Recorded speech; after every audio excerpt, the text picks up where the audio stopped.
ಏನು ಸ್ಟೇಷನ್ ಹತ್ರ ಕಾಲಿಡ್ಬೇಕು ಒಂದು ಮೆಸೇಜ್ ಬರುತ್ತೆ ಸರ್, ಹಿಂಗೆ ನಿಮ್ಮ ಜೊತೆ ಭಾಳಕ್ಕೆ ಇಷ್ಟ ಇಲ್ಲ ಅಂತ. ನನಗೆ ಶಾಕ್ ಆಗೋಗ್ಬಿಡುತ್ತೆ.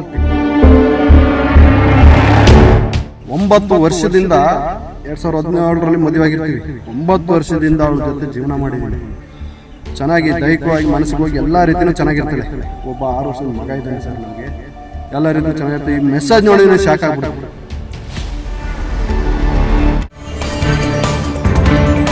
ಹಾಸನದ ಗೊರೂರಿನಲ್ಲೊಂದು ವಿಚಿತ್ರ ಮದುವೆ. ಟೈಮ್ ಇಲ್ಲ ಅಂತ ಕಾರಿನಲ್ಲೇ ಮದುವೆಯಾದ ಜೋಡಿ. ಪತಿ ಮಗುವನ್ನ ಬಿಟ್ಟು ಪ್ರಿಯಕರನ್ನ ವರಿಸಿದ ಆಂಟಿ. ಕಾರಲ್ಲೇ ತಾಳಿ ಕಟ್ಟಿ ಕಾಲುಂಗುರ ತೊಡಿಸಿದ ಪ್ರಿಯಕರ. ನಿನ್ನ ಜೊತೆ ಬಾಳೋದಕ್ಕೆ ಇಷ್ಟ ಇಲ್ಲ ಅಂತ ಪತಿಗೆ ಮೆಸೇಜ್. ಪತಿ ಮಗುವಿಗೆ ಬಾಯಿ ಹೇಳಿ ಪ್ರಿಯಕರನ ಜೊತೆ ಝೂಟ್. ನನಗೆ ಮೋಸ ಮಾಡಿದ್ದಾಳೆ ಅಂತ ಪತಿ ಪ್ರಕಾಶ್ ಅಳಲು.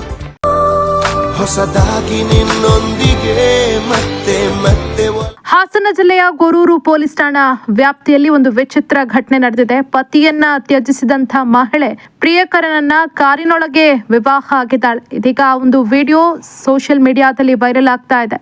ಸುಮಾರು 8 ವರ್ಷಗಳ ಹಿಂದೆ ತನ್ನ ಸಂಬಂಧಿಯನ್ನೇ ಮಹಿಳೆ ಮದುವೆ ಆಗಿದ್ಲು. ಇತ್ತೀಚೆಗೆ ಪ್ರಿಯಕರನೊಂದಿಗೆ ಸಂಬಂಧ ಬೆಳೆಸಿಕೊಂಡಿದ್ದಾಳೆ.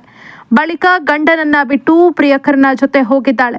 ಈ ಕುರಿತು ಕುಟುಂಬದವರ ನಡುವೆ ತೀವ್ರ ಗೊಂದಲ ಉಂಟಾಗಿ ವಿಷಯ ಗೊರೂರು ಪೊಲೀಸ್ ಠಾಣೆಗೂ ಕೂಡ ತಲುಪಿತ್ತು. ಪೊಲೀಸರು ಮಧ್ಯಪ್ರವೇಶ ಮಾಡಿ ರಾಜಿ ಸಂಧಾನ ಮಾಡಿದ್ರು.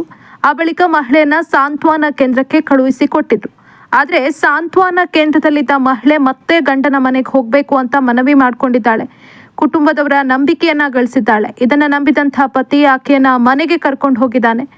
ಇದೇ ದಿನ ರಾತ್ರಿ ಮಹಿಳೆ ಪ್ರಿಯಕರನನ್ನ ಕಾಂಟ್ಯಾಕ್ಟ್ ಮಾಡಿ ಮತ್ತೊಮ್ಮೆ ಮನೆಯಿಂದ ಪರಾರಿಯಾಗಿದ್ದಾಳೆ. ಹೀಗೆ ಹೋದವಳು ಪ್ರಿಯಕರನನ್ನ ಕಾರಿನಲ್ಲೇ ಹೊರಿಸಿದ್ದಾಳೆ. ಈ ಸಂಬಂಧ ಗೊರೂರು ಪೊಲೀಸ್ ಠಾಣೆಯಲ್ಲಿ ಪ್ರಕರಣ ದಾಖಲಾಗಿದೆ. ಪೊಲೀಸರು ತನಿಖೆ ಕೈಗೊಂಡಿದ್ದಾರೆ. 9 ವರ್ಷದಿಂದ 2017ರಲ್ಲಿ ಮದುವೆ ಆಗಿರ್ತೀವಿ. 9 ವರ್ಷದಿಂದ ಅವಳ ಜೊತೆ ಜೀವನ ಮಾಡಿದ್ದೀನಿ. ಚೆನ್ನಾಗಿ ದೈಹಿಕವಾಗಿ ಮಾನಸಿಕವಾಗಿ ಎಲ್ಲ ರೀತಿಯೂ ಚೆನ್ನಾಗಿರ್ತಾಳೆ. ಒಬ್ಬ 6 ವರ್ಷದ ಮಗ ಇದ್ದಾನೆ ಸರ್ ನಮಗೆ. ಎಲ್ಲ ರೀತಿ ಚೆನ್ನಾಗಿರ್ತೀವಿ. ಈ ಮೆಸೇಜ್ ನೋಡಿ ಶಾಕ್ ಆಗಿಬಿಡುತ್ತೆ. ಆಮೇಲೆ ಬೇರೆ ಬೇರೆ ಈ ಥರ ನಿನ್ನ ಜೊತೆ ಭಾಳಕ್ಕೆ ಇಷ್ಟ ಇಲ್ಲ ಹಾಗೆ ಹೀಗೆ ಅಂತ ಮೆಸೇಜ್ ಕಳಿಸ್ತಲ್ಲ. ಅವೆಲ್ಲ ಕಾಲ್ ರೆಕಾರ್ಡಿಂಗ್ ಎಲ್ಲ ಇದ್ದಾವೆ ನನ್ನ ಹತ್ರ. ಅದನ್ನು ಆಮೇಲೆ ತೋರಿಸ್ತೀನಿ, ಕಳಿಸ್ತೀನಿ. ಅದಾದಮೇಲೆ ಅಲ್ಲಿ ನನಗೆ ಶಾಕ್ ಆಗಿಬಿಡುತ್ತೆ. ಆಮೇಲೆ ಇದು ಟ್ರ್ಯಾಕ್ ಅಷ್ಟೊತ್ತಿ ನಮಗೆ ಸಿಕ್ಬಿಡುತ್ತೆ ಅವಳೆ ಅಂತ. ಅವಾಗ ನಾವೇ ಮಾಡ್ತೀವಿ. ಮತ್ತು ಹಾಸನಿಗೆ ನಮ್ಮಮ್ಮ, ನಮ್ಮ ಚಿಕ್ಕಮ್ಮ, ಪಾಪು ಎಲ್ಲನೂ ಕರ್ಕೊಂಡು ಅಲ್ಲಿ ಹೋಗ್ತೀವಿ ಹುಡ್ಕೋಕ್ಕೆ. ಅಲ್ಲಿ ಹೋದಾಗ ಅವಳು ಬೆಂಗಳೂರಲ್ಲಿ ಇದ್ದೀನಿ ಅಂತ ಫಸ್ಟು ನಮಗೆ ಮೆಸೇಜ್ ಇದು ಮಾಡಿರ್ತಾನೆ. ನಾಳೆ ಗೊರೂರು ಸ್ಟೇಷನಿಗೆ ಬರ್ತೀನಿ, ಈ ಥರ ಇದು ಮಾಡ್ತೀನಿ, ಪೊಲೀಸ್ನವ್ರ ಹತ್ರ ಮಾತಾಡಿ ನಿಮಗೆ ಡೈವರ್ಸ್ ಕೊಡಿಸ್ತೀನಿ ಹಂಗೆ ಅಂತ ಮಾತಾಡಿರ್ತಾಳೆ. ಅವ್ರನ್ನ ನೋಡಿದ್ರೆ ಟ್ರ್ಯಾಕ್ ಚೆಕ್ ಮಾಡೋದು ಹಾಸನ ಇರ್ತಾನೆ. ನಾನು ಹಾಸನ ಪಾಪನ ಕರ್ಕೋಗಿ ನೋಡು ಪಾಪನಲ್ಲಿ ಬಿಟ್ಟು ಹೋಗ್ತಾಯಿದ್ದೀನಿ, ನೀನು ಕರ್ಕೊಂಡು ಹೋಗ್ಬೇಕು ಅಷ್ಟೇ, ನಿನ್ನ ಇರೋ ಜಾಗಕ್ಕೆ ಬಂದಿದ್ದೀನಿ ಅಂದಾಗ ಆಯಿತು ನೀವು ಅಲ್ಲಿ ನಾನು ಬರ್ತೀನಿ ಕಾಲ್ ಮಾಡ್ತೀನಿ ಅಂತ ಫೋನ್ ಕಟ್ ಮಾಡಿರ್ತಾಳೆ. ಆಮೇಲೆ ಸ್ವಲ್ಪ ಹೊತ್ಬಿಟ್ಟು ಕಾಲ್ ಬರುತ್ತೆ. ಎಲ್ಲಿಂದ ರೂರಲ್ ಸ್ಟೇಷನಿಂದ ಬರುತ್ತೆ, ಹಾಸನ ರೂರಲ್ ಸ್ಟೇಷನಿಂದ. ಆವಾಗ ಆಯ್ತು ಸರ್ ಅಲ್ಲಿಗೆ ಬರ್ತೀವಿ ಅಂತ ಅಲ್ಲಿ ಬಂದು ಮಾತಾಡ್ತೀವಿ. ಅಲ್ಲೂ ಮಾತಾಡ್ತಾರೆ, ಹಿಂಗೆ ನೋಡಮ್ಮ ಹಿಂಗೆ ಇದು ಮಾಡು ಹಂಗೆ ಅಂತ. ಅದಕ್ಕೂ ಮುಂಚೆ ಅವಳ ಜೊತೆ ಲಾಯರ್ ಬಂದಿರ್ತಾರೆ. ಆ ಲಾಯರು ಹಿಂಗೆ ಬಂದಾಗ ಅವಳ ಜೊತೆ ಕನ್ವಿನ್ಸ್ ಮಾಡದೇ ಇರ್ತೀವಿ. ಅವ್ರು ನಮ್ಮ ಕನ್ವಿನ್ಸ್ ಮಾಡೋಕ್ಕೆ ಬಿಡಲ್ಲ. ಪದೇ ಪದೇ ಕರ್ಕೊಂಡು ಹೋಗ್ತಿರ್ತಾರೆ. ಬಾರಮ್ಮ ಸಾಕು, ಏನು ಮಾತಾಡಿದ್ರು ಅಷ್ಟೇ ಅಂತ ಕರ್ಕೊಂಡು ಹೋಗ್ತಿರ್ತಾರೆ. ಗೊರೂರು ಸ್ಟೇಷನ್ ಮಾತಾಡ್ತೀವಿ ಬಿಡಿ ಅಂತ ಅವ್ರು ಹೇಳ್ತಾರೆ. ಸರಿ ಹಿಂಗೆ ಆಯ್ತಲ್ಲ ಅಂತ ಬಂದು ನಾವು ಅವತ್ತು ಗೊರೂರು ಸ್ಟೇಷನಿಗೆ ಕಂಪ್ಲೇಂಟ್ ಕೊಡ್ತೀವಿ. ಅವತ್ತು ಇದು ಮಾಡ್ತಾರೆ ಅವರು. ಆವಾಗ ಬೆಳಗ್ಗೆ ಫೋನ್ ಮಾಡಿದೆ, ವೆಂಕಟೇಶ್ ಸರ್ ಅಂತ ಫೋನ್ ಮಾಡಿದೆ ಅಂತ ಹೇಳ್ತಾರೆ. ಫೋನ್ ಮಾಡಿದೆ ಕಣಪ್ಪ, ಫೋನ್ ಮಾಡಿದರೆ ಆಯಿತು ಬರ್ತೀನಿ ಸರ್ ಅಂತ ಒಂದು ಸಲ ಹೇಳಿದ್ಲು. ಆಮೇಲೆ ಮತ್ತೆ ಇನ್ನೊಂದು ಸಲ ಯಾಕೆ ಬರಲ್ವ ಅಂತ ಕೇಳೋದಕ್ಕೆ ಬರಲ್ಲ ಸರ್ ಅಂತ ಫೋನ್ ಕಟ್ ಮಾಡಿದ್ಲು. ಈ ಸ್ವಿಚ್ ಆಫ್ ಆಗಿದೆ ಅಂತ ಹೇಳ್ತಾರೆ. ಕೊನೆಗೆ ಸಬ್ ಇನ್ಸ್ಪೆಕ್ಟ್ರು ಬರೋವರೆಗೂ ಕಾಯ್ತೀವಿ ನಾವು. ಸಬ್ ಇನ್ಸ್ಪೆಕ್ಟ್ರು ಅವ್ನ ನಂಬರ್ಗೂ ಕಾಲ್ ಮಾಡ್ತಾರೆ. ಅವಳು ಸ್ವಿಚ್ ಆಫ್ ಆಗಿರುತ್ತೆ. ಕೊನೆಗೆ ಇದು ಯಾವ ರೀತಿ ನಂಬರ್ ತಗೊಳ್ಳೋದು ಅಂದರೆ ಲಾಯರ್ ಕರ್ಕೊಂಬಂದಿದ್ರು ಅಂತ. ಲಾಯರ್ ಫೋಟೋ ಎಲ್ಲ ಇದೆ, ವಿಡಿಯೋ ಇದೆ, ಅವ್ರು ಗಲಾಟೆ ಮಾಡೋದೆಲ್ಲ ಇದೆ. ಆ ವಿಡಿಯೋ ತೋರಿಸ್ತೀವಿ ಸರ್. ಆಮೇಲೆ ಅವ್ರನ್ನ ಯಾರು ಅಂತ ಇದು ಮಾಡಿಬಿಟ್ಟು ಅವ್ರು ಫೋನ್ ಮಾಡ್ತಾರೆ.